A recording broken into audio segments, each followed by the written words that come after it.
तो diagnosis पल्पल classification आती है आपको, मतलब किस तरह डायग्नोस करते हैं? पल्पल क्लासिफिकेशन जो होती है हमारी पेरिरेडिकुलर क्लासिफिकेशन होती है, वो आती है आपको? पल्पल क्लासिफिकेशन बताएं जी। ठीक है, ठीक है, ठीक है। और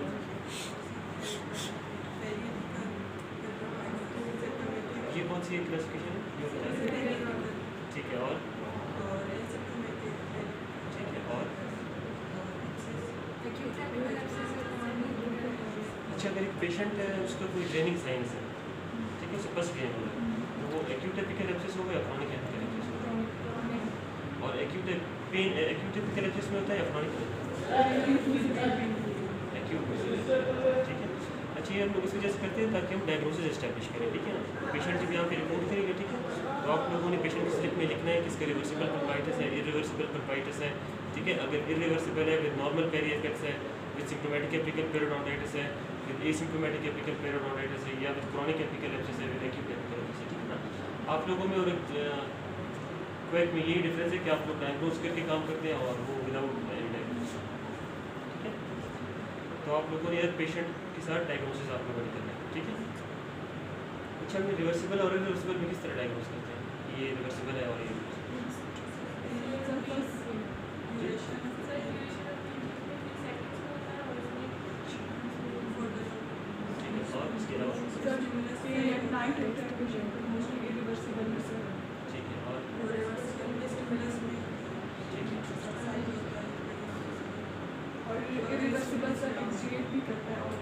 अच्छा, नेफ्रोटिक में किस तरह पता चलता है कि नहीं पर नेफ्रोटिक है?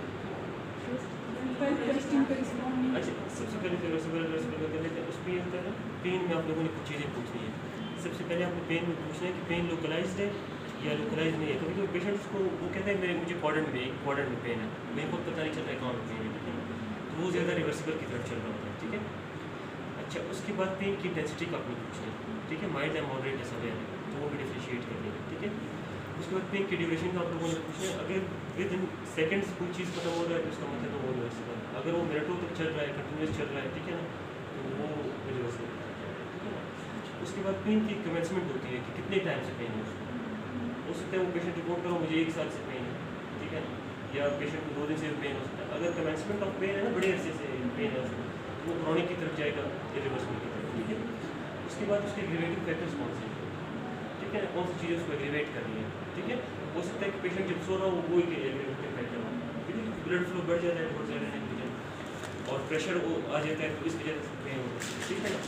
अच्छा, पेशेंट कभी कभी रिपोर्ट करते हैं खाना खाते हुए, ठीक है ना, ये भी एक एग्रीवेटिंग फैक्टर हो सकता है। उसके बाद रिलीविंग फैक्टर्स है क्या है, बहुत सारे इस तरह पेशेंट्स हैं जिनका पेन जब तक मेडिसिन होने है वो भी नहीं होता है, ठीक, तो ये आपको डिफ्रेंशिएट करता है रिवर्सिबल और ठीक है। अच्छा, पल्प के डायग्नोसिस का क्या किस तरह पता चलेगा पल्प नेफ्रोटिक जी? पल्प टेस्टिंग के नाम बिल्कुल पता नहीं चल सकते जब तक पल्प टेस्ट नहीं हो, ठीक है। कौन कौन से पल्प टेस्ट हैं? हीट कोल्ड और इलेक्ट्रिक पल्प टेस्ट, ठीक है। अच्छा, हीट और कोल्ड का मैं आज फाइनल वाला कराता हूँ, अगर आप लोग इंटरेस्टेड हैं तो वो देख लीजिए, ठीक है। अच्छा, जब डायग्नोसिस एस्टेब्लिश आप लोग को हो जाए, ठीक है, उसके बाद आप लोगों ने काम शुरू करना है। हो सकता है कि वो रिवर्सिबल पल्पाइटिस के केस हो और आप लोगों ने जो है नॉर्मल ट्रीटमेंट की जरूरत है, ठीक है ना, ठीक है। तो ये जो है एक ब्लंडर है, ठीक है। प्रॉपर एग्जाम बड़ी की हिस्ट्री से आप लोग को पता चल जाएगा यार पेशेंट में आप लोग ईपीटी का टेस्ट नहीं कर सकते ना, यार पेशेंट में टेस्ट नहीं कर सकते हैं, कोड टेस्ट नहीं कर सकते हैं, तो अगर आप लोग अच्छी सी हिस्ट्री भी लें उसी से सारा पता चल जाएगा, ठीक है। अच्छा, अभी हमने हमारे सिर्फ एक्सेस ओपनिंग की ज़्यादा करेंगे, ठीक है। अच्छा, रूट कैनाल के आप लोग मुझे स्टेप्स बता रहे थे, तो वो डायग्नोसिस पे हम आ गए, ठीक है। डायग्नोसिस हो गया, अभी हम क्या करेंगे? फॉर एग्जांपल पेशेंट का डायग्नोसिस है irreversible pulpitis with symptomatic apical periodontitis, ठीक है। अभी हम क्या करेंगे नेक्स्ट?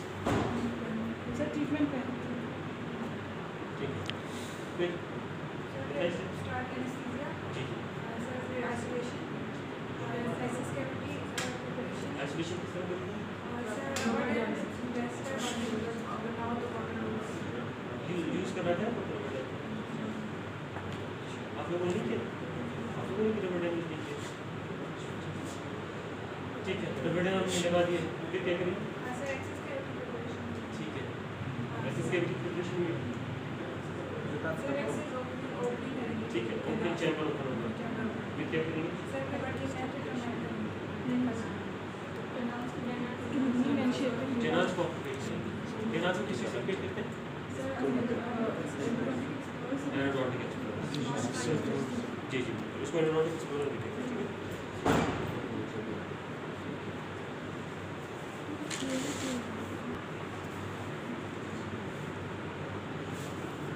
से हमने ऑरिफिसेस को लोकेट करना है, ठीक है? फिर क्या करना है? जी नहीं सर फाइल फिर क्या करना है? फिर ऑरिफिस को ओपन करना है, ठीक है ना? जब ऑरिफिस से फॉर्मेट होगा ना तो ओपन करना है, जब ऑरिफिस को ओपन करेंगे ना तो उनके नाम जितने सब्सिक्वेंट स्टेप्स हैं वो सारे इजी हो जाएंगे आपको, ठीक है? ऑरिफिस ओपन करने के बाद क्या करेंगे?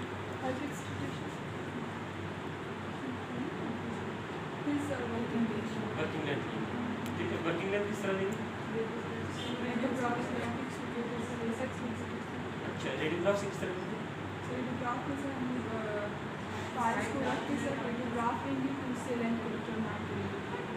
शॉर्ट होना चाहिए सर एपिक्स से एस्टिमेटेड वर्किंग लेंथ क्या है? देखिए पेशेंट जितनी भी इन्वेस्टिगेशंस आप लोगों ने पेशेंट से करवाने होते हैं ना, पेशेंट का अपने ब्लड टेस्ट के सारी चीज़ के उसके साथ एक रेडियोग्राफ पहले करना है आपने, ट्रीटमेंट से पहले एक रेडियोग्राफ करना है, ताकि आपको पता चले कि जो केलियस लीजन है उसकी एक्सटेंशन क्या है, कैनाल की कर्वेचर क्या है, ठीक है ना? तो रेडियो और पेरिएपिकल पैथोसिस कितना डेवलप हुआ है, बोन लॉस कितना है, रेडियोग्राफ से पहले करना है आप लोगों ने, ठीक है? उसी रेडियोग्राफ में ही आप लोगों ने एक एस्टिमेटेड वर्किंग लेंथ देना है, ठीक है? उसके बाद जब ऑरिफिसेस ओपन हो गया वही फाइल आप लोगों ने पेशेंट के कैनाल में इंसर्ट करके फिर एक रेडियोग्राफ करना है, ठीक है ना? अभी एब्रप्टली भी आप फाइल डाल के रेडियोग्राफ कर रही है वो तो या तो ओवर एक्सटेंड होगा या तो बहुत शॉर्ट होगा, ठीक है ना? फिर आप कंफर्म लेंथ के लिए दोबारा से फिर आपको रेडियोग्राफ करना पड़ेगा, ठीक है? तो पहले एस्टिमेटेड आपको पता होना चाहिए और उसी हिसाब से आपने जो है फाइल एडमिनिस्टर करना है पेशेंट के नाम, ठीक है? अच्छा, दूसरा तरीका क्या बताया आपको? एपिक्स लोकेशन अच्छा, वो क्या होता है?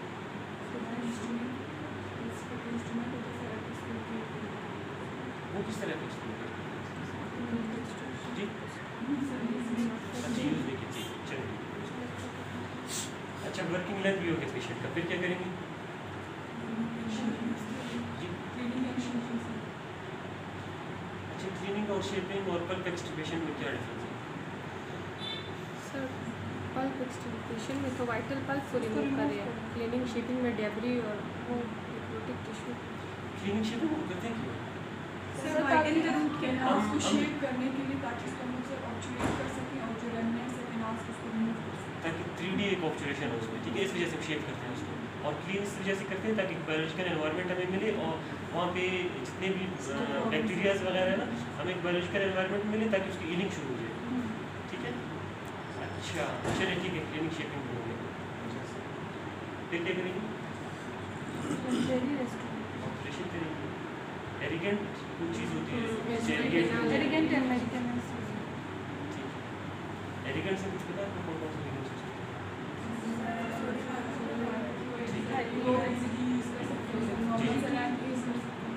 नॉर्मल स्टाइल यूज़ कर सकते हैं? अच्छा अच्छा, नॉर्मल स्टाइल क्यों यूज़ नहीं करना चाहिए?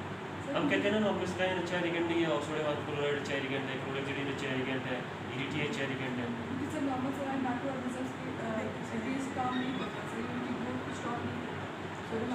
स्टॉप करता है, शेविंग से उसको भी डिसॉल्व करने में थोड़ी हेल्प करता है,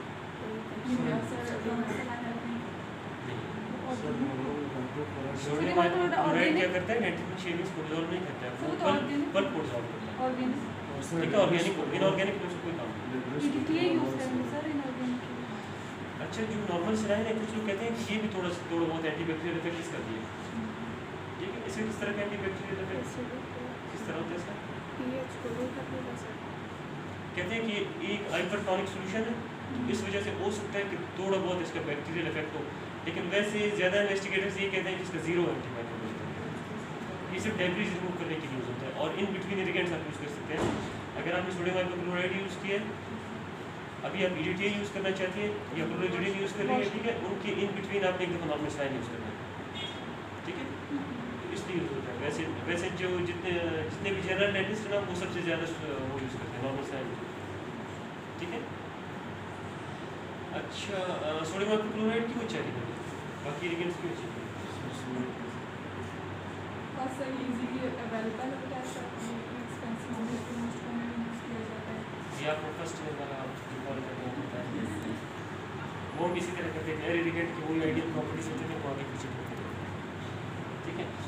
ये डिसॉल्व करता है, ये बल्ब को डिसॉल्व करता है और सबसे अच्छा एंटी माइक्रोबियल इफेक्ट इसका, ठीक है ना। वो फिर जो आपको काम शुरू करेंगे फिर डिस्कस करेंगे किसका